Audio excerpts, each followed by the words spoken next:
Welcome everybody. Boa tarde, good afternoon, buenas tardes, whatever language. We're going to be speaking for the next 45 minutes about connectivity, subsea cable in Latin America, and different trends in the region. We'll do a round of introductions first so that you guys know who the panel consists of. I'll just get started first. My name is Daniel Torres. I'm a partner at Alman Solon. Alman Solon is a strategy consulting firm specialized purely in the telecom, media, and technology space. We have almost 600 employees, 13 offices in 10 countries. A lot of my work personally is in Latin America and everything that has to do with digital infrastructure, so fiber, data centers, towers, those sort of things. I'll pass it off to John, if you want to talk. Okay. Sure, thank you, Daniel. I was just telling Daniel that right before I came into the meeting, I got a text message that I just won $100 million US. So he was asking me about that. So I might leave really quickly. That's a joke. So why am I here? Why is my company from the US, IP Capital, here? We are intellectual property advisors with thousands of companies all over the globe. And we study patent trends. And we started to look at subsea cable because we started to see a basic 7x growth in the number of patents in 10 years. And that to us is very surprising. And we've been in many industries over 25 years where a trend like this leads to lots of new business opportunities. So we study these trends and recognize that the South American patent situation could be ripe for opportunity. But at the same time, there's formidable challenges because China, mobile, and companies like that own a lot of patents in the space. So we felt that we could be of value as advisors to help.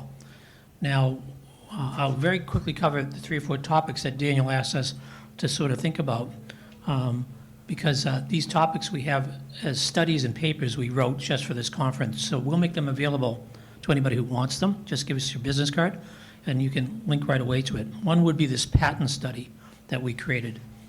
A second one was to think about how investors can make money in dealing with using patents in investment. One very interesting thing that we found all over the world is that companies that have patent portfolios have larger valuations. Usually they go from 2 or 3x revenue is what you get to 10, 20, 40x revenue. So there's definitely a business driver to making money by using patents in your space. So that's a second paper. The third paper we wrote was really thinking about business models, because having these new business models is important.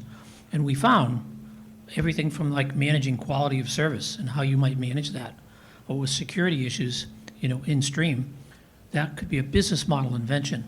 So we wrote a third paper on these sort of business models.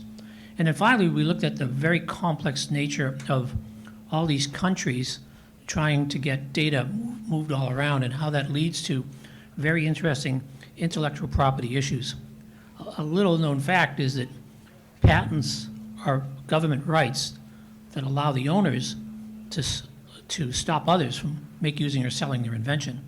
But what we hadn't recognized is that the property boundary of most countries is underwater around their continent. And around South America, that's about 22 nautical miles, which is just outside the repeater edge every 25 miles. So we find it fascinating that when the cable comes on to shore in South America is when the intellectual property rights start, and basically will start about 22 miles outshore. So we're a strange kind of company to be here, I know, but I decided to make the investment with my team to do these studies and to bring a few people out with the idea that maybe you'll start hearing about patents 2, 3, 4 years from now as a vehicle to deal with or to raise or get leverage. Thank you, Daniel. Thanks, John. Maybe we'll come back to you a little later. Sandro, maybe Adriano, you want to go next? Hi, thanks all for the invitation to talk here. My company is located in Chile, IXMET Power Host. We work as a neutral carrier, and as a big challenge that we have in the country, because Chile, as another countries in Latin America, is the next RUB generation. So we can see a lot of submarine cables coming to cross from the Pacific to Atlantic interconnective content that comes from Asia, for example. And the idea is to work in Chile, in a challenging country, as neutral as possible. So to open the doors for all companies, all competitors, and be disruptive. So we have our network connecting since from Valparaiso, when the Pacific roads come, and using third party on the terrestrial party to Brazil, for example, and all networking crossing all main data centers in Chile. That's the idea, helping the carriers and the OTTs to bring this content. Thank you. Thank you. Salvador? Yeah. Hi everyone, my name is Salvador Bertenbreiter. I work for PAT Colombia and Peru IX. Those are a neutral internet exchange point. So we basically create and develop interconnection ecosystems that help to reduce the latency. So we're trying to make the traffic as local as possible so we can bring single-digit millisecond latencies, as well as reduce the number of or the traffic that has to come from the US or from Europe, and we can serve that locally. That helps to reduce the price and improves the performance. We currently operate in Peru, Colombia. We're opening the operations in Ecuador and in Guatemala the next year. Thank you. Thanks, Salvador. Rafael? Hello. Good afternoon, everyone. I'm Rafael Lozano. I'm the country manager of ELA-Link. ELA-Link is the single subsea cable that connects for the first time directly Latin America to Europe, bringing up an improvement, a huge improvement in the latency between both continents, being an alternative to connect using the US path.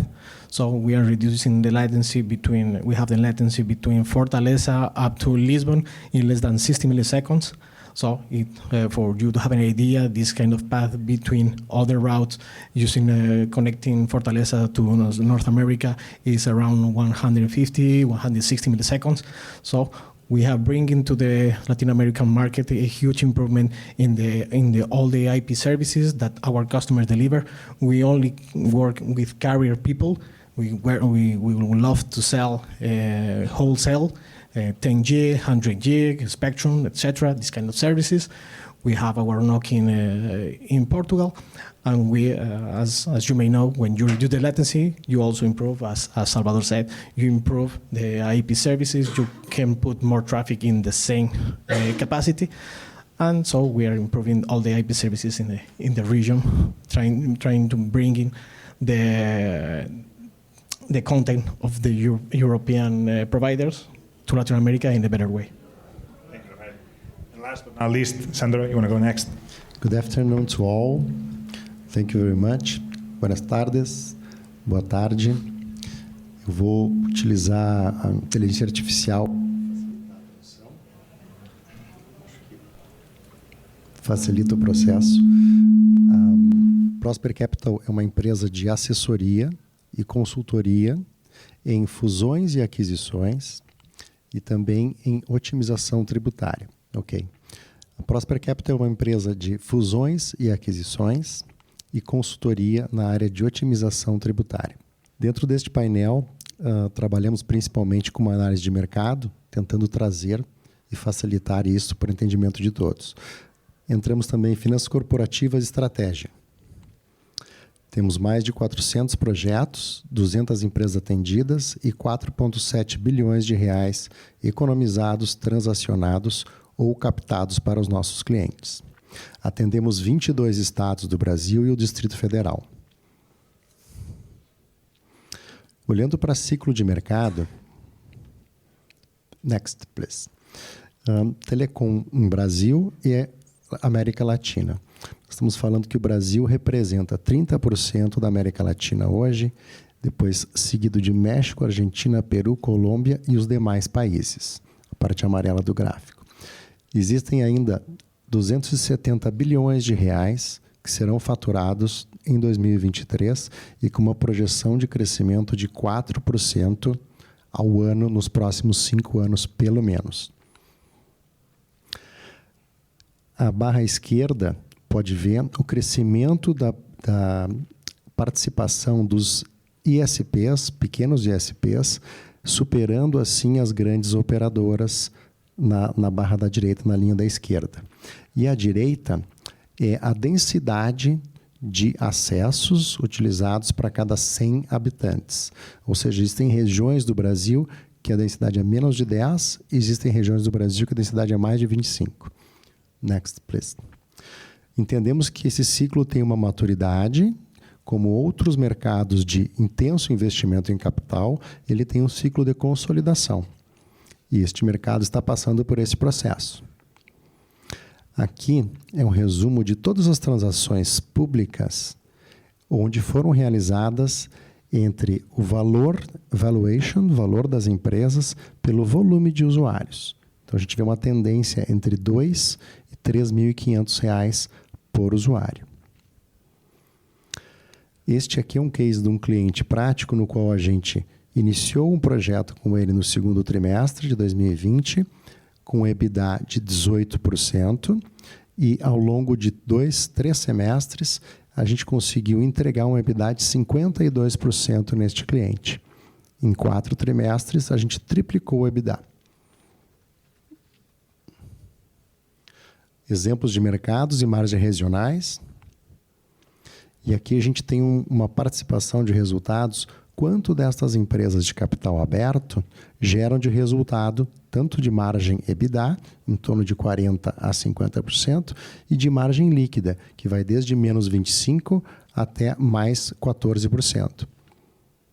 Aqui a gente tem um comparativo, considerando parte dos resultados e a sua carga tributária, que aqueles players têm da faixa em torno de 20%, considerando ágios utilizados em transações anteriores, contra um lucro líquido de 7%.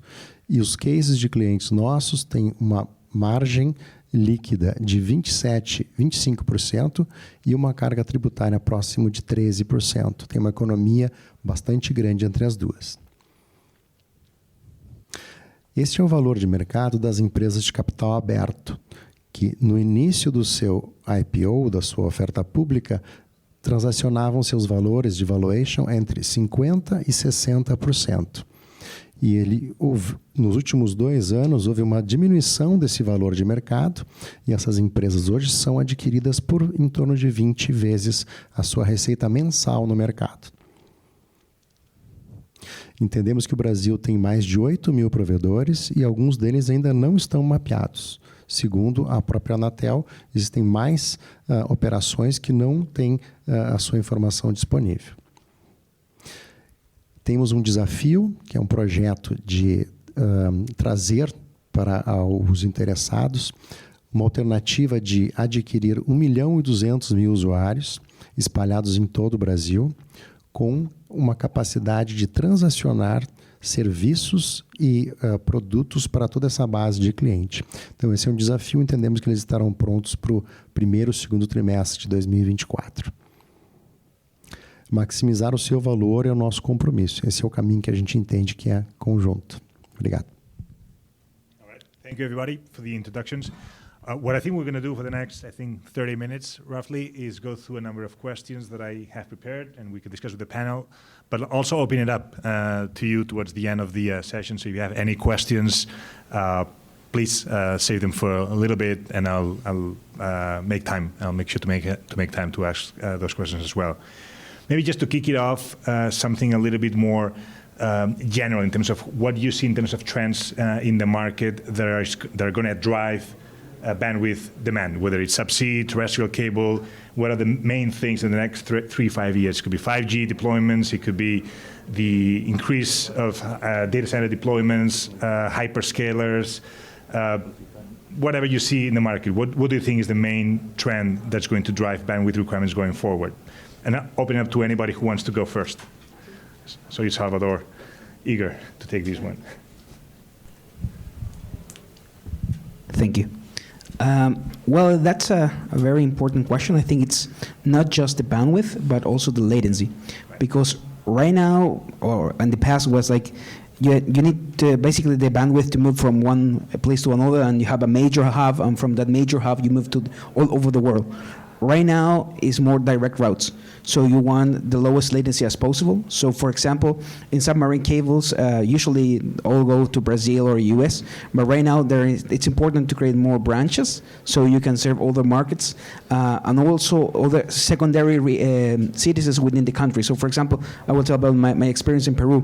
So for example, Lima is the capital, it moves a lot of traffic, but there are other cities like, for example, Arequipa, Trujillo, or in Colombia, Cali, or Barranquilla, which are very important in terms of population, a few millions as well.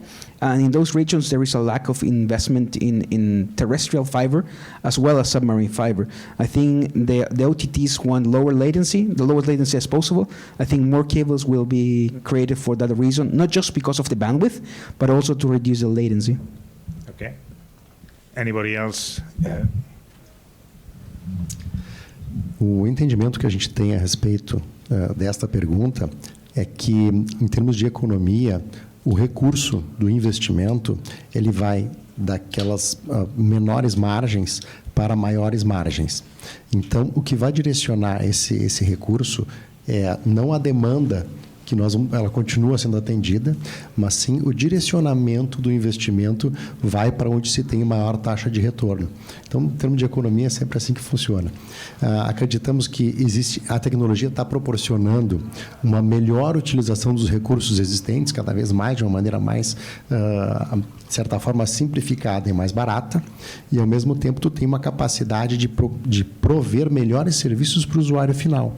Então, esse é um grande desafio. Como fazer uma entrega de serviço de qualidade para o usuário final, que muitas vezes somos nós, os usuários dentro dos nossos ambientes de trabalho, dentro dos nossos ambientes privados, domésticos, né? A gente precisa de uma experiência melhor como usuário e o recurso vai ser direcionado para onde se tem a melhor taxa de retorno. Just to complete what Salvador said, that's very important because most part of these countries in Latin America, I see that it's already prepared on the physical part. So to complete for submarine cables, the terrestrial cables, to aggregate value and reduce this latency. This is a very important part. Not to be only connected, but with the best connectivity. So all the countries, year by year, are more interconnected. So it's very good. No, I think that I see two major trends: one forward the capacity and one backward the capacity. From one side, you have more eager for reduce the latency and have more local content, and you can count the CDNs, you can count data centers, the edge data center, etc. For talking about the consuming of the bandwidth internationally. But on the other hand, we see that all the OTTs is growing 40% year over year of capacity on the international bandwidth.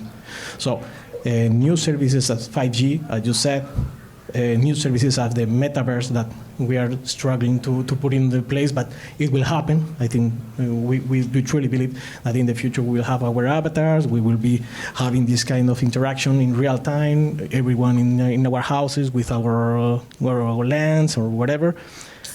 But we see other trends, like if you think about the services that we have delivered in the last 15 years, without the fiber, it wouldn't be possible to survive to the pandemic. Without the fiber, that are houses that allow us to have video conference real time all over the world without moving from our houses, and we don't know what will happen in 50 years. So this trend is unstoppable, and as you said, specifically in the subsea markets, it's forecasted that in the next 3 years, 4 years, it will be invested like $1 trillion million all over the world. That is a huge money.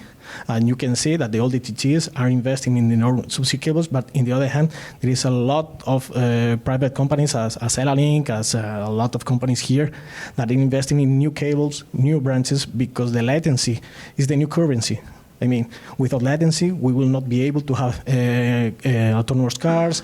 We don't have a lot of business opportunities in the OTT, in the IoT segment, and other things that we can't understand right now. We can't imagine the digital twins. There is a lot of business opportunities that will depend on connectivity, bandwidth, and latency. Actually, you're touching on an interesting point around some of these new technologies, use cases that some of them are actually a little early, so the jury's still out as to how successful they'll be. But things like, I mean, you mentioned metaverse, for example. I'm thinking of generative AI as another potential disruptor. Maybe farther down the road, quantum computing. There's a lot of things on the horizon that could change these things. Maybe, John, you being quite involved in sort of this technology innovation, IP and all that. How do you see some of those technologies? I mean, how much of that is hype versus actually reality? Thanks, Dan. And I wanted to mention, Rafael, I totally agree with what you were just saying. And one of the nice things about intellectual property, if you ever get involved in doing intellectual property, is you can get the patents in place and then watch markets. So the market that emerges, you're ready. So it kind of hedges your bet. And I couldn't agree with you more. It's so difficult to determine that. When we mention generative AI, generative technology, AI, IT, or large language models, in the US, we're fond of playing with ChatGPT and things like that. So there's this view that instead of doing searching, now you'll be having searching going on all the time. So the amount of data that goes up, because you're not just getting the results of a web page, you're getting the results of a whole conversation from the chat programs. So people are predicting that that's going to be another new set of content that flows through the pipe. However, I believe, and we've seen other reports, that these large language model data sets will be loaded onto your mobile device, and it will be more local and more private. And so that may go against this whole idea of, you know, where that data will go up. Maybe it won't, maybe it will. Again, we don't know. But then the final thing would be that what happened in a lot of content-rich environments, like when Netflix got started, what happened is that you needed to do a lot of codexes for the video across the stream. And so they started to create new improvements to data centers where you could do in-stream processing with processors sitting at the back end of the incoming signals. And so it's very possible that we'll see a lot of in-stream processing going on for specific types of data, like large language models. We even see that maybe there's this futuristic opportunity for the next cables that are being laid, where the repeaters themselves become part of in-stream processing versus just WDM basically determining what wavelengths are getting through and how do you amplify and set it through securely, that you might start doing processing on the repeaters in the cable. And that's an exciting new area that may be a brand new opportunity. Anybody else? Salvador, you? I remember one point that you have said about the subsea cables. There is a lot of opportunities in the actual subsea cables that are on the market with new uses for that subsea cables. For example, there is we at Telalink, we have a cable between between Sines in South Portugal, connected to Funchal in the island of Madeira, that it have some sensors that will measure the pressure, temperature, and seismic movements on the bottom of the sea.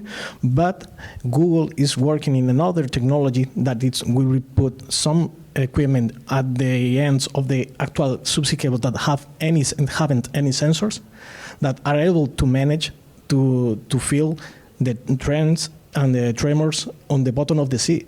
And this can be that can allow to save a lot of lives in earthquakes, to feel new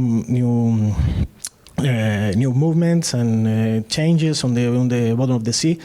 And it's an asset that is actually in the sea, and only changing the equipment that you put in the streams, you have no business opportunities, new content that you can deliver. The scientific people could use that to have a lot of that, and we don't know how that can be. All right. I'm also thinking about having this conversation on the metaverse, on the virtual space. And when I think about that, I think that we're probably going to be using those headsets. It's going to be, at least the Apple ones, they say it's going to be 8K displays. So the amount of bandwidth that's going to be moving, it's a lot. Plus, you will need 360 degrees. So it's not just the two screens. You have to preload everything, or you have to have in real time all that video. We can be talking about hundreds of megabits per second per headset. That could be the future. Of course, there are going to be new algorithms to compress that, but at the same time, we're going to see a huge increasement in terms of bandwidth.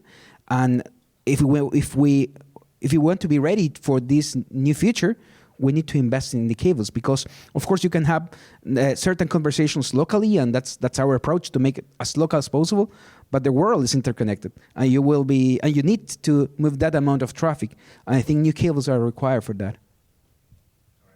How about maybe on the flip side, what are some of the risks that you see that could estimate, I guess, demand, or I guess create some uncertainty? And I'm thinking it could be things in the regulatory realm, geopolitics, what's going on with Russia, with China, all those sort of things, other elements, macroeconomic as well. And is there anything that worries you, that you think, this could be a detractor to the market overall? For sure, regulatory, it's a very important point, because, as he said, it's a huge investment on the future as a need, because the technology is here. And if you change the model, the investments that you usually have the plans to get back can be bad. So I think that's a very important to remain. And of course, specific points maybe can be better, but you cannot have a big change on that. So every change to be better, but it depends the country. We have in Latin America a lot of countries with more rigorous politics. So it's a risk. Meu amigo, que riscos políticos existem, e existem em todo o globo, né? De certa forma, um risco de tecnologia. Esse risco de tecnologia, ele acontece quando existe uma substituição da tecnologia. A fibra, ela vai permanecer por bastante tempo, e é um mecanismo que, de certa forma, tem quase ilimitada capacidade para ser utilizado, então tem bastante. As oportunidades que eu entendo que são práticas é o relacionamento com o cliente na ponta. Muitas vezes, as empresas escalam em termos de tamanho e acabam perdendo essa conexão com o usuário, com a sua ponta, que aí desgasta a relação, então acaba perdendo receita dentro dessa caminhada. Então, quem tiver o melhor relacionamento com o cliente na ponta vai ter um diferencial competitivo de médio e longo prazo para poder garantir essas margens, esse retorno desse investimento. Por mais que a tecnologia possa mudar, quem tiver um bom relacionamento na ponta com o usuário vai conseguir prestar outro tipo de serviço, vai conseguir atender de uma outra maneira e vai conseguir agregar valor na sua solução. É que ele consegue ampliar o wallet share, a participação dentro da receita do cliente. John, you want to add anything? Yes, I was, you asked about risks. I know in most of the telecom companies in the US and UK and so on, that every time that they get together to decide standards like 4G and 5G, what would happen is these large companies would send a team of inventors and patent attorneys to the same conference, and they would sit in hotel rooms. And while they were debating the regulatory, these companies were writing up patents in their hotel rooms so that they could get patents in front of the regulations to give them more power. And I was really surprised from the patent studies we did in South America on submarine cables that the large companies that I expected to see, the Googles, the Amazon, these large US companies, had no presence in intellectual property in South America. But I think that once they start to see this market open up, you can be sure that they'll start to do that. So there's this window of opportunity that will probably last a couple years at most. All right, maybe switching gears a little bit, I want to talk about markets beyond the obvious. When you look at subsea investment in Latin America, you've got obviously Brazil, Mexico to some extent. There's a lot of terrestrial fiber into the United States from Mexico, Chile. Many of these markets obviously are interesting because of the large data center deployments. They've become hubs for hyperscalers and whatnot. But beyond the obvious, now Colombia is probably coming up next, but beyond the obvious large countries in Latin America, what are some of the other ones? Maybe some of the smaller up-and-coming markets that you see as potentially attractive markets for investment and for additional subsea cable investment as well. maybe Salvador, since you're mostly representing, I guess, Peru and other markets, you want to take this one? Absolutely. I think that Peru is going to be an important player. Actually, when we started IX like 3.5 years ago, the amount of traffic that Peru was moving was quite low in comparison. Right now it has growth a lot. And also Peru, for example, has a strategic distance between Colombia, Ecuador, and Chile, and it's an important place as well. Has a very good economy. Politically it's not very stable. We all know that. But besides that, the economy has been growing for over 10 years. I think it's a very important market. The other one I can see is Guatemala, for example. Mm-hmm. Guatemala is the largest country in terms of population in Central America. And I think it's a natural rival for Panama in terms of the interconnection between the Pacific and the Atlantic Ocean. And the other place that it's in Colombia, it's not just Bogota, but it's also Barranquilla. Barranquilla, I think it's going to be the next Fortaleza, because it's right in the middle of the Caribbean, it has very good connectivity, and the connection between Bogota and Barranquilla is not very strong. There are a few cables, but they have cuts all the time. So I think Bogota is probably good for the internal market, but if you want to serve other regions in Central America and in the Caribbean, Fortaleza, but Barranquilla makes perfect sense for that. Adriano, also like your opinion. Obviously, you represent Chile, which is a market that historically has attracted a lot of interest. But do you think there is even more potential in Chile? Yeah, for sure. We can see it's important to complete. We can see not only these new investments on the country to be prepared, but we can see a lot of new data centers coming. Mm-hmm. So I can talk more specifically in Chile, that we can see a lot of new players, new global players going to the country.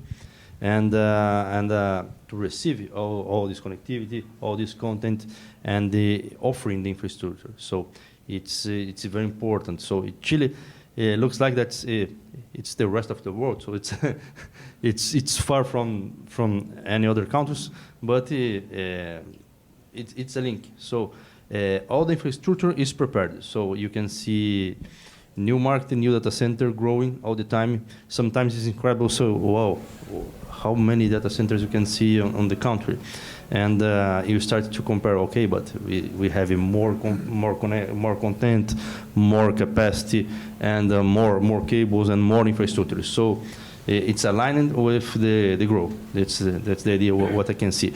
Even the country has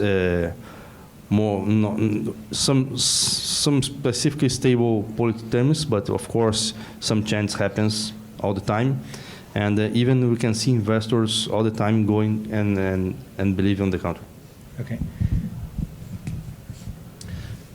Quer falar? Olhando um pouco para frente em relação a futuro, né? A gente, de certa forma, passou numa pandemia no qual a gente foi obrigado a ficar bastante tempo em casa e ter que usufruir dos meios que a tecnologia trouxe para nós. Então, a gente enxerga hoje em dia muitos investimentos em data center no Brasil, vários clientes nossos fazendo seus próprios data center, outros vendendo seus data center para fazer outro tipo de investimento. Mas olhando um pouquinho para frente em termos de uso, né? A minha visão, que eu acho que de certa forma vai acontecer, as pessoas vão optar entre ir para um evento como este ou participar do evento online. Muitas vezes ter os seus relacionamentos, até mesmo festivos, alguma coisa, ter no ambiente do seu ambiente doméstico privado. A capacidade de entrega hoje, tanto de dados quanto de delivery, é muito mais rápido do que existia no passado. Então, a gente vai passar por um momento ali na frente que as pessoas vão escolher participar dos eventos pessoalmente ou não. E eu acho que isso é um desafio, principalmente na América Latina, onde a gente tem uma capacidade, um calor, um relacionamento muito próximo e amigável com as pessoas, e onde os negócios acabam tendo uma forma diferente de transacionar. Então, acho que vai ser uma opção ali na frente. Seja através de serviços, seja através de telemedicina, seja através de serviços que possa consumir no seu ambiente privado. Então, acho que esse é um caminho que vai ter escolha ali na frente, precisam optar. E é mais pelo perfil da pessoa do que pela necessidade da tecnologia. A tecnologia vai estar disponível para poder ser utilizada. Obrigado. I think that only to complement what Sandro has said, I see that we have major trends and are challenging in Latin America regarding the density of data centers, edge data center or big hyperscales, that actually the density of data centers in Latin America is 4 times less than in Europe, for example. So you can see that we have a long road in front of us to grow more data centers. We see that a lot of people is opening new data centers in new regions, like our partners in Porto Alegre. There is people opening data centers in Recife that have no data centers there. Deal with push more connectivity in the subsea cables. So we saw recently, like 6 months ago, we have an issue with a subsea cable. It takes a lot of capacity, and people were crazy because of the cut of the cable. But luckily, we have a great infrastructure in the terrestrial side, and all was solved. But you see that all this growth will happen.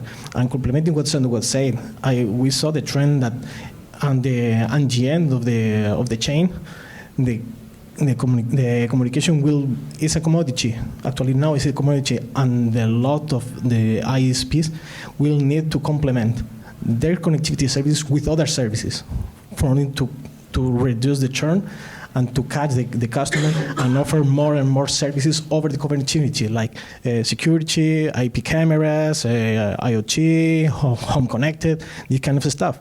So we saw that the ISPs will need more bandwidth because they will offer more services over the connectivity. Because at this time, we can say that everybody changes your fiber at home with a phone call.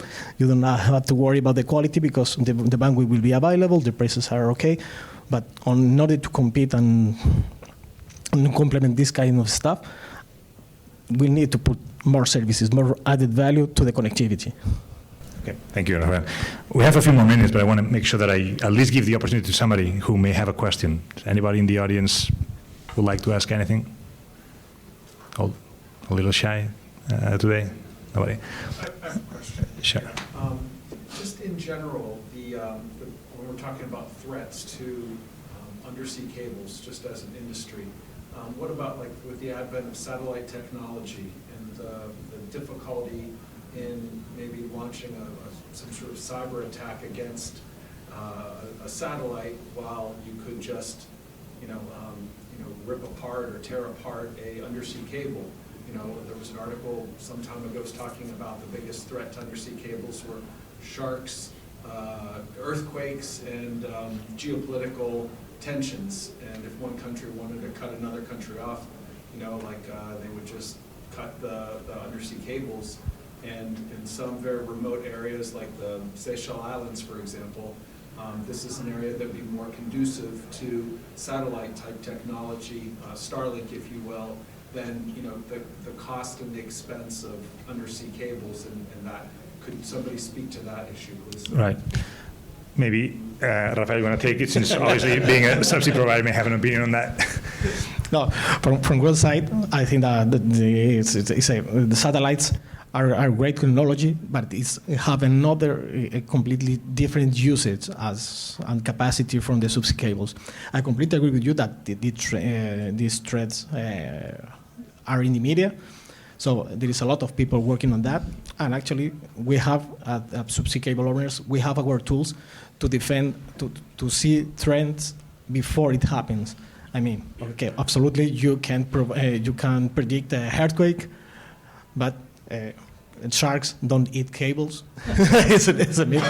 I know that it's a famous video on the internet that it's a shark eating a cable. Okay, we don't know that it's only one single video, and you can imagine that it don't look like a little fish for the shark to eat that.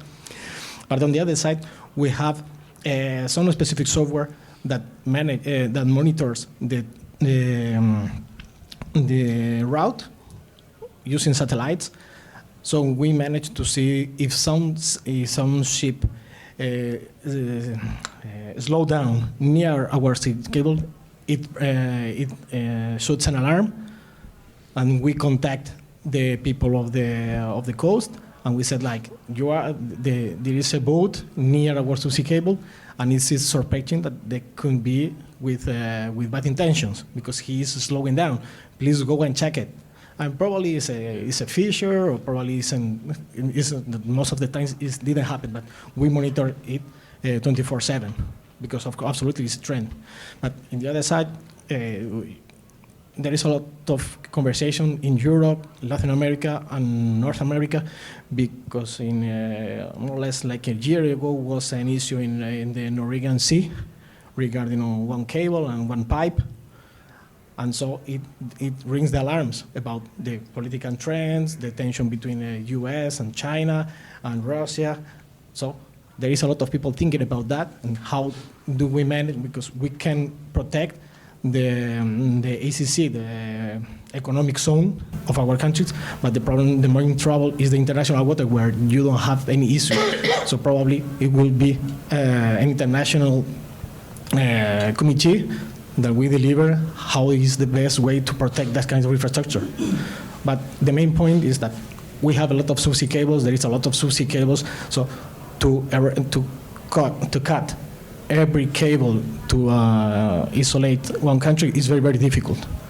And I'm talking about my company, we are the protection from Latin America bypassing the US exactly with that. That was one of the main flags that we have.